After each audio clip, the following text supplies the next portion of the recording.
बिहार विधानसभा में हो रहे उपचुनाव को लेकर राजनीतिक पैंतरेबाजी और बयानबाजी तेज हो गई है। एक तरफ राजद के द्वारा उसके सदस्यों के डाटा की चोरी का आरोप जनसुराज पर लगाए जा रहे हैं, वहीं जनसुराज के प्रदेश प्रवक्ता संजय ठाकुर ने इसे राजद का प्रलाप कहा कि राजद के हाथ से जनाधार खिसकने के कारण उनके नेता अब भयभीत हो चुके हैं। अब तक वह भाजपा का भय दिखाकर मुसलमानों को केवल वोट बैंक के रूप में इस्तेमाल करते आई है, लेकिन अब मुस्लिम भाइयों एवं अन्य मतदाताओं के लिए प्रशांत किशोर के नेतृत्व में जनसुराज एक महत्वपूर्ण विकल्प के रूप में सामने आया है।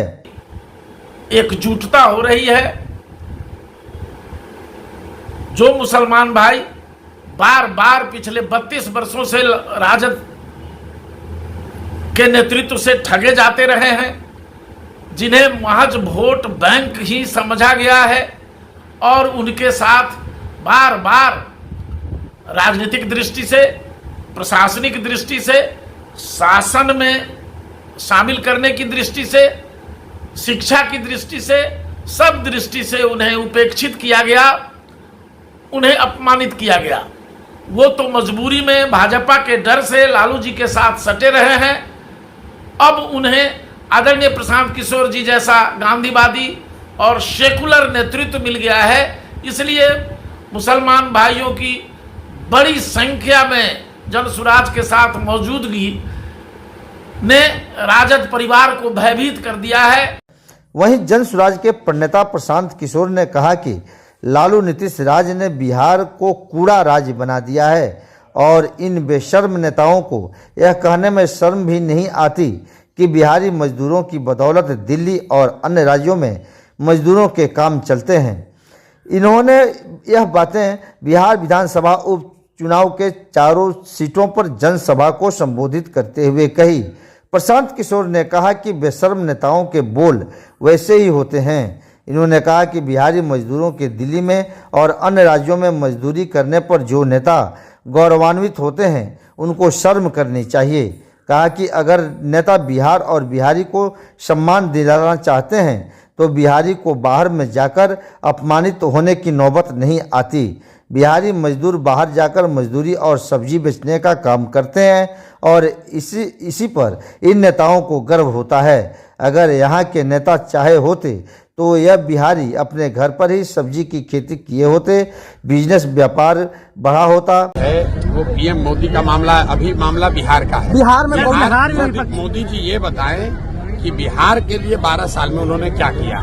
जो भाजपा के समर्थक हैं, मैंने उनको पिछले 2 साल से खुली चुनौती दे रखी है। भाजपा ने, मोदी जी ने बिहार के लिए कुछ किया या नहीं किया, इस बात को छोड़ दीजिए। मोदी जी ने बिहार के लिए पैसा प्रोजेक्ट दिया कि नहीं, इसको भी छोड़ दीजिए। 12 बरस में मोदी जी ने अगर बिहार के विकास के लिए एक बैठक किया है, एक बैठक, काम नहीं, अगर एक बैठक किया है, वो आप हमको प्रमाण दिखा दीजिए, जनसुराज मोदी जी का समर्थन कर देगा। बस्ता मिला नहीं है, स्कूल का बस्ता मांग कर लिया गया, इसलिए कि लालू नीतीश के 35 साल के राज ने बिहार के बच्चों के पीठ से स्कूल का बस्ता हटाकर बोरा बांध दिया है, मजदूरी का बोरा बांध दिया है। तो जनसुराज की जो सोच है, बिहार के लोगों की गरीबी को खत्म करने का रास्ता है शिक्षा, यानी कि स्कूल का बस्ता। बिहार के लोगों के लिए रोजगार का रास्ता है स्कूल का बस्ता। बिहार में पलायन अगर रोकना है तो उसका रास्ता है स्कूल का बस्ता। इसीलिए जनसुराज का चुनाव चिन्ह है स्कूल का बस्ता, क्योंकि पढ़ाई से ही लोगों का विकास हो सकता है, पढ़ाई से ही गरीबी दूर हो सकती है।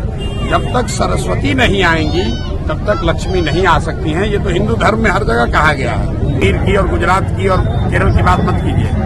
कहीं पर भी मजदूरों के साथ कहीं अगर दुर्घटना होती है तो आप मान कर चलिए कि उसमें कोई न कोई बिहार के घर का चिराग बुझना ही बुझना है। उसमें बिहार का कोई न कोई बच्चा सफर करेगा ही करेगा। यहाँ के नेता इतने बेवकूफ लोग हैं कि कहते हैं कि अगर बिहार का लोग नहीं रहेगा तो दिल्ली में कूड़ा करकट जमा हो जाएगा, दिल्ली में सफाई नहीं हो जाएगा, वहाँ व्यवस्था ठप हो जाएगा। मेरे भाई, दिल्ली में जाकर ठेला लगाना, दिल्ली में जाकर साफ सफाई की काम करना, वहाँ सड़क बनाना, ये कोई बहुत गौरव की बात नहीं है। गौरव की बात तब होती कि बिहार में हम लोग सब्जी का खेती करते और यहाँ से हम लोग सब्जी भेजते और दिल्ली वालों को बताते कि मेरे भाई अगर बिहारियों को बिहारी करके अपमानित करोगे तो सब्जी बंद कर देंगे, तुम्हारा खाना दाना बंद हो जाएगा।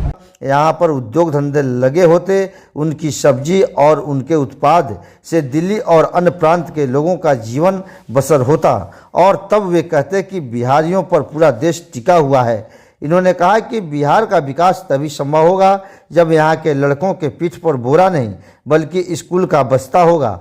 जन सुराज को चुनाव चिन्ह इसलिए स्कूल का बस्ता मिला है ताकि यह बिहार के बच्चों का भविष्य सुधार सके।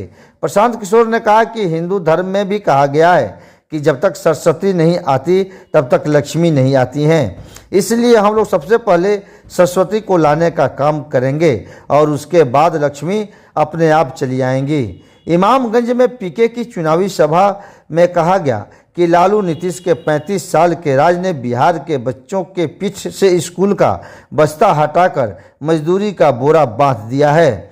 बिहार के लोगों की गरीबी खत्म करने का एकमात्र रास्ता शिक्षा यानी कि स्कूल का बस्ता है। इसलिए जन सुराज का चुनाव चिन्ह स्कूल का बस्ता है, क्योंकि पढ़ाई से ही गरीब लोगों का विकास हो सकता है और गरीबी दूर हो सकती है। जीतन राम मांझी के आरोप पर पीके ने पलटवार करते हुए कहा कि नेताओं ने पहले बिहार को खूब लूटा, अब सावन के अंधे को सब जगह हरियाली ही दिखती है। इनको लूटने की आदत है तो अब ये जनता को चोर बताने लगे हैं।